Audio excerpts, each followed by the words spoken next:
Hello, everyone. Tom Fox back with another episode of the award-winning Pawtastic Friends, the Paw Talk. As always, joined by Michael and Melissa Novelli. Hey, guys.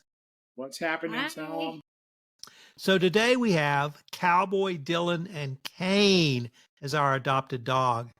I think our listeners will remember Kane, but before we get to his story, how about Cowboy? Who wants to tell me about Cowboy? So Cowboy, aka Buddy, he comes every Tuesday and his journey has just been incredible. When he first started, he was a little standoffish. He's in a wonderful foster home, has a foster mom who is dedicated to getting him every Tuesday here. And today, which was awesome, I got to assist in his training session. And Melissa invited me in. And today we worked on meeting strangers. Of course, under her direction, she told me what to do. And I got a little closer. With It's 2:00. the final accomplishment being shaking his foster mom's hand and Cowboy, aka Buddy, sitting calmly and being rewarded for his good behavior. And he's a little sensitive about new people, but each week he is doing better and better. And like I said, thanks to his dedicated foster mom who gets him here and works with him. It just was awesome. I was so happy to participate today and see what an accomplishment, like firsthand, and be a part of that. It was just awesome. And Melissa Parker, our wonderful trainer, she's been with us forever. She changes so many lives, and she teaches Michelle, his foster mom, what to do and what not to do. And we're seeing the success of Buddy's training, and that's the key. All right. How about Dylan? You know about Dylan. You know about all these dogs. Dylan. Oh, Dylan. Yeah, Dylan. Like, Not Dylan. Matt Dylan. I was saying, I had to think for Not a second. John Dylan. I was thinking the outsiders. Dylan Dylan. the dog. See? Dylan was another pup who was in our program, and he was saved from the local shelter when he was running out of time. And a wonderful volunteer who now volunteers with us had advocated for him.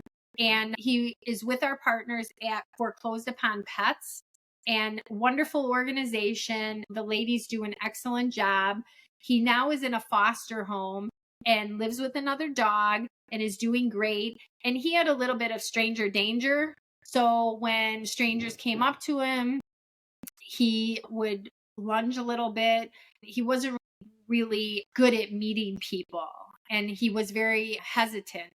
So after coming here, he built skills to learn how to trust, and each week he got better and better. And the rescue would report back from adoption events that, oh my gosh, he's like a different dog. And when he first would be a little hesitant when meeting people, now he doesn't do those things anymore. And again, his advocate who would get him here every week, she would participate in the classes.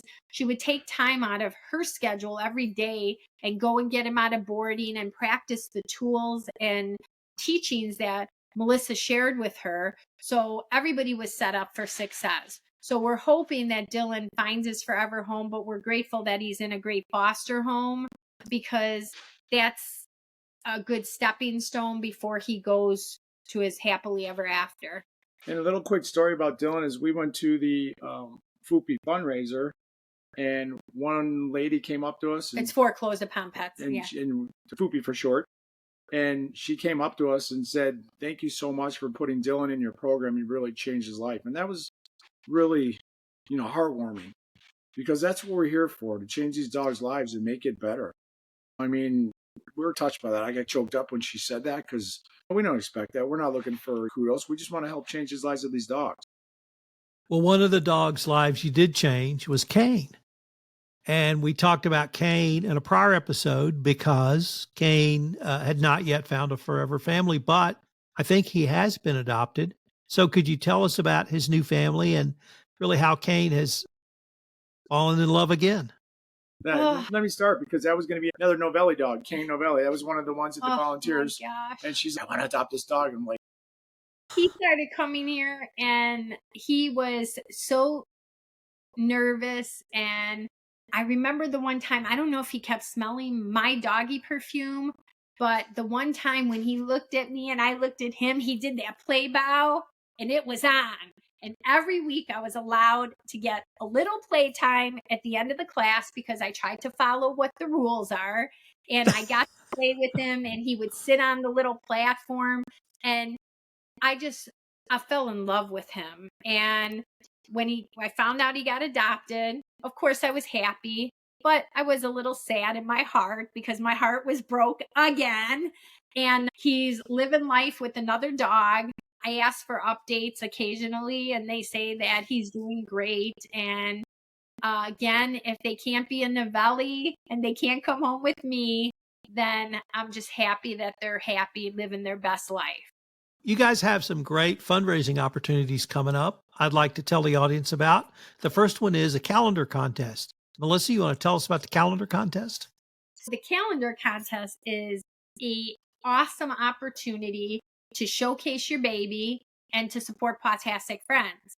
You enter a picture of your pup and it's a $20 entry fee. And then you share with all your friends and family and your social media channels and phone calls and emails, whatever you could do. And it's $1 a vote. And your pup can land a month in our 2025 Pawtastic Friends calendar. And it's a great way. 100% of the proceeds go to Pawtastic Friends. Big shout out to Nicole at Portraits by Nicole. She has done phenomenal things for us, raising lots of money through her calendar contest and just other fundraising things that she's done for the holidays. And just a phenomenal lady who's very talented, and we're grateful for this opportunity. So enter your pups. Pawtasticfriends.com is where you enter. Yes. Also, you've got an upcoming block party. Michael, you want to tell us about that? Yes, our block party is our biggest fundraiser of the year. It is going to be Sunday, April 28th from 11 a.m. to 4 p.m. Local entertainers, local vendors, food trucks, silent auction, raffles, a lot of great stuff going on. It's Music. free, and it's all a way to raise money for this wonderful, life-changing facility here. And it's really made a mark, the block party.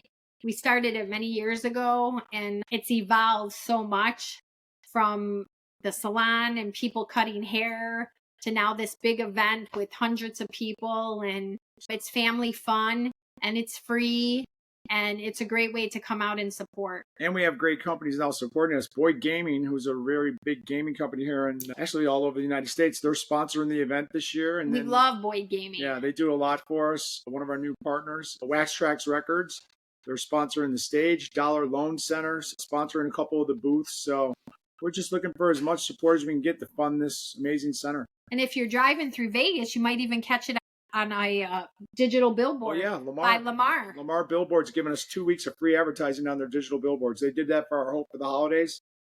They love what we're doing, and they're helping out. So we greatly appreciate everybody that supports us and helps. What I wanted to ask about the block party, Michael, is what type or what does Pawtastic Friends need from volunteers to help run this event? You need people to come down and help up take tickets or pass out drinks or anything like that? Since we're all getting older, we need some young muscle. We need some young help setting up. Setup's usually a good hour, maybe 2 hours. Set up tents and tables and carry out chairs. And the same thing with breakdowns. We're always looking for volunteers to come out and help.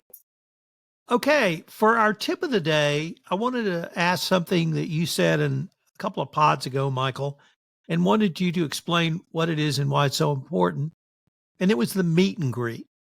Why it is important for dog owners who are looking to potentially adopt another dog to have a meet and greet. What's the role of the meet and greet, and how can you tell if a meet and greet is successful or not?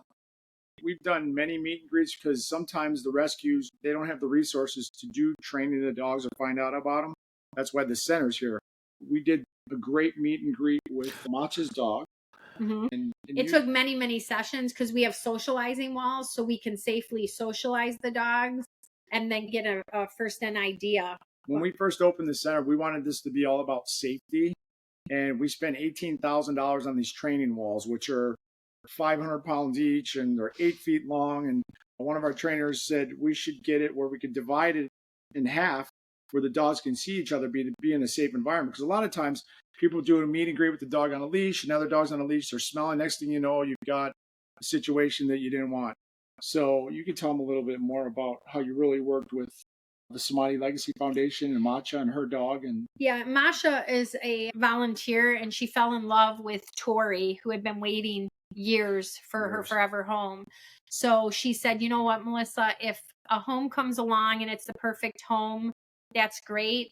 But I am willing to and dedicated and committed to doing social sessions with my dog Chemo to see if they were compatible. And it took many months. But you know what, Tom? Tori is home with Masha and her family, and Tori and Chemo now are like best buds. So if you're dedicated and you're committed, you can move mountains. And if you have a team, you can even move them a little easier. So guys, unfortunately, we are near the end of our time for this episode. I wanted to thank you again. I look forward to continuing this conversation.